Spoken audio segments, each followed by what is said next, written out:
Assalamualaikum warahmatullahi wabarakatuh. Kali ini kita akan melanjutkan mengenai hukum adat itu sebagai suatu sistem hukum dalam masyarakat. Nah, yang pertama itu mencakup beberapa unsur. Yang pertama yaitu adanya subjek hukum dalam hukum adat. Yang kedua adanya objek hukum. Yang ketiga itu adanya hak dan kewajiban. Yang keempat itu ada peristiwa hukum dan adanya hubungan hukum.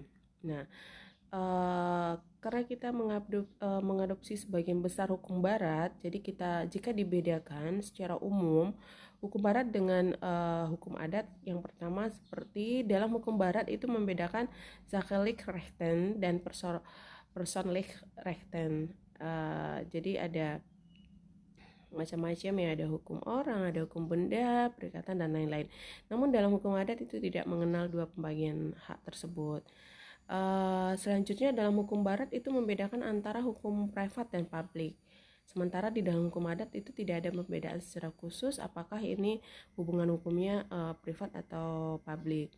Yang ketiga itu hukum barat membedakan pelanggaran hukum dalam dua golongan, seperti adanya golongan pelanggaran pidana dan adanya pelanggaran golongan perdata. Namun di dalam hukum adat itu tidak dibedakan secara khusus karena pelanggaran adat itu menimbulkan reaksi adat secara keseluruhan tanpa adanya pembedaan dan golongan. Dan untuk memulihkan kembali hukum itu memulihkan kembali hukum yang dilanggar tersebut dengan adanya beberapa sanksi.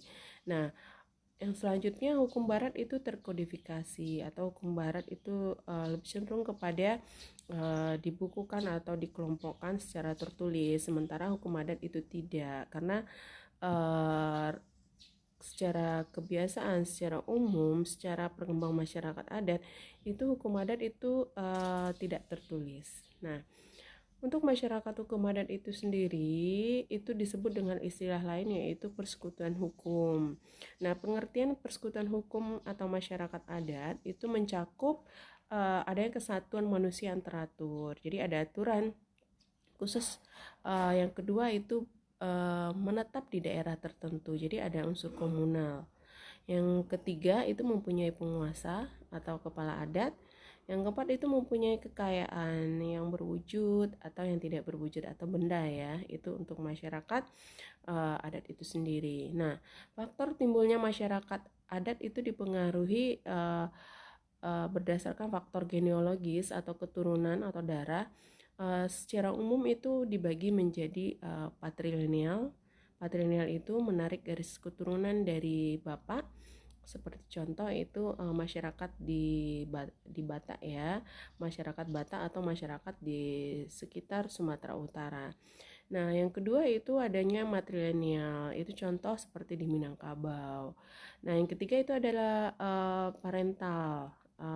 Saya uraikan lagi, matrilineal itu mencakup cara penarikan garis keturunan berdasarkan ibu atau garis keturunan berdasarkan pihak perempuan, itu seperti di Minangkabau.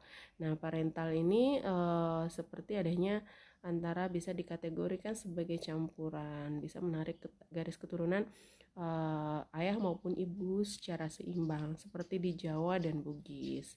Nah, bagaimana dengan faktor teritorial? Faktor teritorial di sini lingkungan atau wilayah. Jadi masyarakat hukum adat itu dengan bentuk tunggal.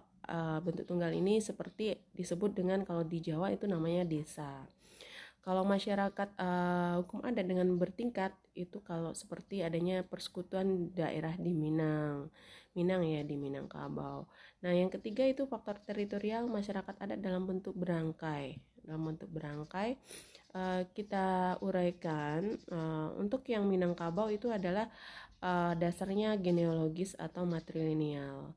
Dan kalau yang bertingkat itu ada nagari, suku. Kalau famili di Minangkabau itu mempunyai kewenangan bermusyawarah dengan famili, adanya kekayaan dan aturan. Nah, penguasaan famili disebut penghulu andiko atau dipimpin oleh nenek secara bergantian, itu di Minangkabau. Kalau masyarakat adat di Bali itu patrilineal, bentuknya tunggal.